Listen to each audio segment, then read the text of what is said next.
आगे बढ़ते हुए अब बात कर लेते हैं दिल्ली की। देखिए, केजरीवाल की गिरफ्तारी पर हाईकोर्ट में सुनवाई हुई। सीबीआई और केजरीवाल के वकील में इस पर जोरदार बहस हुई।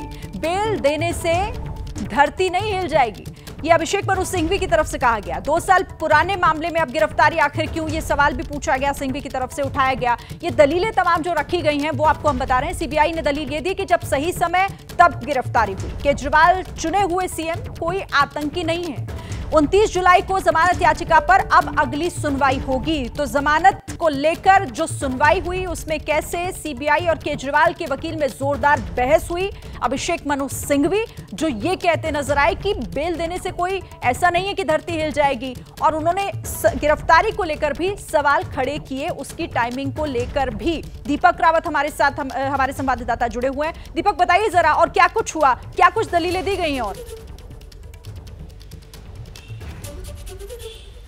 देखिए, दोनों की तरफ से काफ़ी लंबी जिरह की गई। सीधे तौर पर मनु सिंघवी साहब ने ये कहा कि अरविंद केजरीवाल की तरफ से कि अरविंद केजरीवाल एक सूबे के मुख्यमंत्री हैं, कोई भगोड़े नहीं हैं, कोई विदेश भागने वाले नहीं हैं। जब जब जांच में बुलाया गया, जांच में शामिल हुए हैं। बड़ी बातें उन्होंने कही हैं। उन्होंने हवाला दिया निचली अदालत का, राउज एवेन्यू कोर्ट से जब उन्हें जमानत मिल गई। सुप्रीम कोर्ट में उन्होंने 2 बार जमानत उनको मिली है। जब एक बार चुनाव के समय उन्हें जमानत दी गई थी, अंतरिम जमानत, और दूसरी बात अब ईडी के मामले में दे दी गई। तो उन्होंने सीधे तौर पर यह कहा कि अब क्यों नहीं दे सकती हाईकोर्ट भी इस मामले में जमानत। एक बड़ी बात वो लगातार कहते रहे जब जिरह होती रही, तो उन्होंने कहा कि आप भले इस मामले को आगे भी सुनते रहिएगा, लेकिन फिलहाल अरविंद केजरीवाल को तब तक के लिए अंतरिम जमानत दे देनी चाहिए, क्योंकि वो मुख्यमंत्री है, उन्हें कामकाज करना है। दूसरी तरफ से सीबीआई को लेकर जो लगातार आरोप लगाए जा रहे थे शिरीन की, सीबीआई 1 साल तक क्यों चुप बैठी रही, उसने क्यों गिरफ्तार नहीं किया अरविंद केजरीवाल को, और जैसे ही लगा कि ईडी के मामले में जमानत मिल गई तो सीबीआई ने गिरफ्तार कर लिया।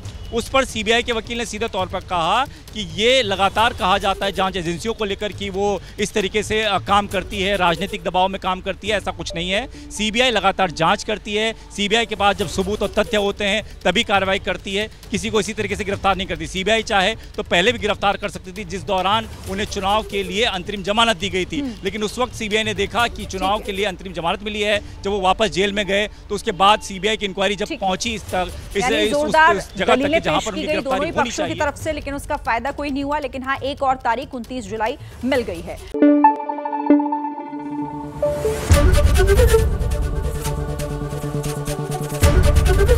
एबीपी न्यूज आपको रखे आगे।